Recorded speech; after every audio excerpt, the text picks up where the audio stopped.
গত 7ই জানুয়ারি 2026 তারিখে বাংলাদেশ সেনাবাহিনীর 9 পদাতিক ডিভিশনের অধীনস্থ রায়পুরা আর্মি ক্যাম্প এর নেতৃত্বে স্থানীয় উপজেলা নির্বাহী অফিসার জনাব মোহাম্মদ মাসুদ রানা এবং সহকারী পুলিশ সুপার জনাব বায়েজিদের অধীনস্থ পুলিশ দলের সমন্বয়ে একটি বড় ডমিনেশন পেট্রোল রায়পুরা চরাঞ্চলে আমরা পরিচালনা করি।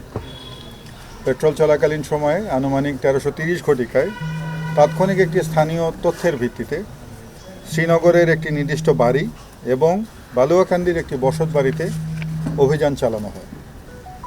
এ সময়ে সন্ত্রাসী ইকবাল, যার বিরুদ্ধে 3টি খুন, একটি অস্ত্র মামলা সহ সর্বমোট 11টি মামলা, এবং সন্ত্রাসী জালাল, যার বিরুদ্ধে 2টি খুন সহ 4টি মামলা রয়েছে, এদেরকে ঘটনাস্থল থেকে তাৎক্ষণিকভাবে গ্রেফতার করা হয়। ঘটনাস্থল দুইটি থেকে একই সাথে আরও 2টি একনলা বন্দুক, 2টি দেশীয় পিস্তল, 5 রাউন্ড রাইফেলের অ্যামুনিশন, 10 রাউন্ড কার্তুজ, 9টি বিভিন্ন ধরনের ধারালো অস্ত্র, 3টি দেশীয় বল্লভ এবং 20টি বিভিন্ন ধরনের মোবাইল ফোন সহ বেশ কিছু দ্রব্য সামগ্রী আমরা ঘটনাস্থল থেকে জব্দ করতে সমর্থ হই।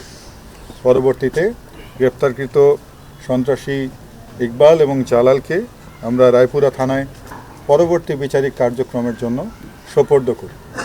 বাংলাদেশ সেনাবাহিনী, পুলিশ এবং অন্যান্য আইন শৃঙ্খলা রক্ষাকারী বাহিনীর সমন্বয়ে আইন শৃঙ্খলা পরিস্থিতির মান উন্নয়নে আমরা সর্বদা বদ্ধপরিকর এবং সেই লক্ষ্যে আমরা দিনরাত নিরলস পরিশ্রম করে কাজ করে যাচ্ছি। ভবিষ্যতেও আমাদের এই ধরনের অভিযান অব্যাহত থাকবে।